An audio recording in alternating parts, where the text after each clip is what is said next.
I'm James Robertson, founder of Step 2. For over 20 years, I've been passionate about intranets, digital workplaces, and now digital employee experience. This is what I've learned along the way. In this session, we'll be talking about the 6 phases of intranet evolution. This is a model that will help you understand where your intranet is at, what issues it is wrestling with, and where to go next. Okay, so let's get stuck in. So in the beginning, the intranet was born. This was probably something quite small, maybe an HR site, an IT resource, or a knowledge base for the call centre. But whatever it was enough to demonstrate the value of the intranet and to say, great, let's have more. And this brings us into stage 2, the era of rapid organic growth. This is where a lot more people are involved in publishing content, a lot more content is produced, and information is really published for one of 2 reasons. The vast majority of information is published in the hope or belief that it'll be useful to someone somewhere at some point. Plus, there's a little bit of vanity publishing.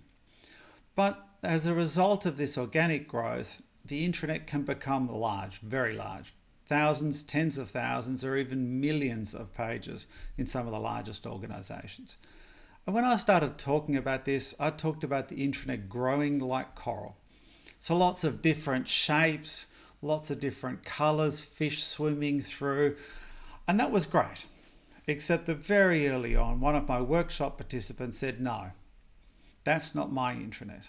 My intranet has grown like a fungus. Ah. So organic growth, but perhaps not so attractive. And this is where we experience some of the biggest issues with intranets, where information is hard to find, the intranet is poorly structured, and search is ineffective.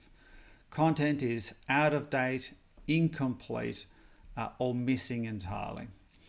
The intranet is not widely recognized as a value to the organization. There is not enough resources or people managing it. There's insufficient budget, and there's not the support that is needed from senior leaders. Does this ring any bells?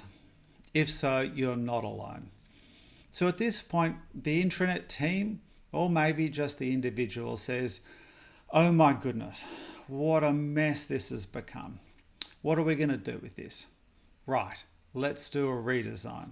And this brings us into phase 3. So this is where the intranet team or the individual takes themselves away into a room. They print out pages off the intranet, they stick things up on the wall, and they come up with a new, more logical structure. Something that they believe will make sure that people can find what they need. And as part of this, there's often a rebranding. This is where the intranet may be given a name. This is where it may be given a color, say blue. And this is where the team goes out into the organization and says, right, roll up. You're going to love this new intranet. We've done lots of work on it. It's going to be great. And there's a huge amount of promotional activities that go with that. So that may be the branded mouse mats or the branded stress balls. Maybe it's posters on the wall, or maybe it's signs stuck on the back of toilet doors. But whatever it is, this big push leads to a lot of interest, and initially at least there's an upswing in usage. But what becomes apparent over time is that actually almost immediately the intranet started to slide back into disrepair, because none of the fundamental problems that underpinned the site were addressed. And so now actually fast forward 2 or 3 or 4 years, and the intranet is back to being a mess. Information actually can't be found. Users are still complaining about search, and there's massive problems in keeping content up to date. Right. What do we do now? So this is where the team says, look, okay, this has clearly not worked. This is time for another redesign. And this is why this is called the era of repeated redesigns. Because actually intranets now can certainly be 10, 15 or even 20 years old. And over that time may have been redesigned 3, 4, 5, 6 times. And while the intranet is different and often more modern in design, actually it still is here. wrestling with the problems that we're talking about in this session. And there's a great Australian expression for this. It's lipstick on a pig. So the pig may be more cosmetically beautiful, but beneath that, it's still a pig. Right. Okay, so how do we escape this cycle? Well, this is where we start to recognize that, well, maybe just because the intranet is useful for me, maybe I understand it, maybe everyone else doesn't. And so now we start to bring in the classic user experience techniques to actually test with users. And so this is card sorting, this is tree testing, this is usability testing. And a lot of work happens here. And this is often where there's a professionalization of the management of the intranet. So there's a more formalized structure for the intranet team. There may be better technology under the hood, moving to a new platform. There may be a better search engine.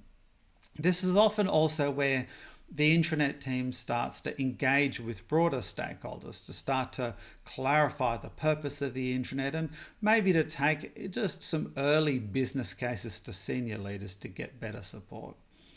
And so after a lot of work, and this can be 6 or 12 months worth of work, the team goes out into the organization and says, look, we stuffed it up before. We understand why you're still unhappy, but now we have ensured that the intranet is usable. It's going to be great. But actually, it's not enough. Because if we look at it, okay, so we've restructured the intranet using best practice techniques, but what have we restructured? Well, it was the content created back in stage 2, where there was organic growth, where there was stuff published in the hope that it would be useful at some point. Well, at what point did we check whether that is the information that people need? And actually, do we know whether there is stuff that they need that is actually not on the intranet and has never been on the intranet? And this is where we start to recognize that you can have an intranet that is perfectly usable and yet entirely useless. So this is where we move onwards, because at this point we're now going to be delivering an intranet that is useful, not just usable. This is where the team goes out into the organization to conduct meaningful field research. This is not to ask people what they want, but to understand how staff work and to uncover the needs, not just for content, but also for tools and systems and processes and forms. And this is where the intranet really starts to add value to the organization beyond just a repository for stuff. This is really where it starts to get exciting, because once we've started to unlock delivering an intranet that is useful, well, now we can actually start to move to the final stage, which is an intranet which is essential. And essential means this. It means the intranet is used daily by staff to get work done. And the intranet directly supports the core business and the overriding organizational goals of the organization that it serves. And this is still a future state for many organizations, and that's okay. And it's still not the end of the journey, because after this, we start to head out to digital workplaces, digital employee experience, but that's a story for another day. Okay, so how do we actually put this into practice? Well, firstly, the 6 phases of intranet evolution allow you to understand where your intranet is at right now. And therefore, what are the strengths and weaknesses that you need to look at?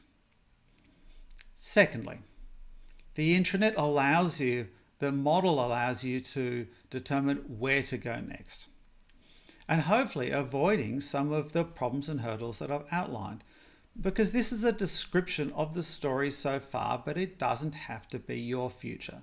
You are not consigned to go through each step in turn and to suffer every step of pain. You can absolutely skip from stage 2 or 3 all the way out to stage 5 or 6 if you know what you're doing. And finally, It allows you to bring your stakeholders along the journey because the model gives them a simple framework that allows them to understand what work is needed and therefore to give you the support you need to deliver an intranet which is truly essential. And thanks. Until next time.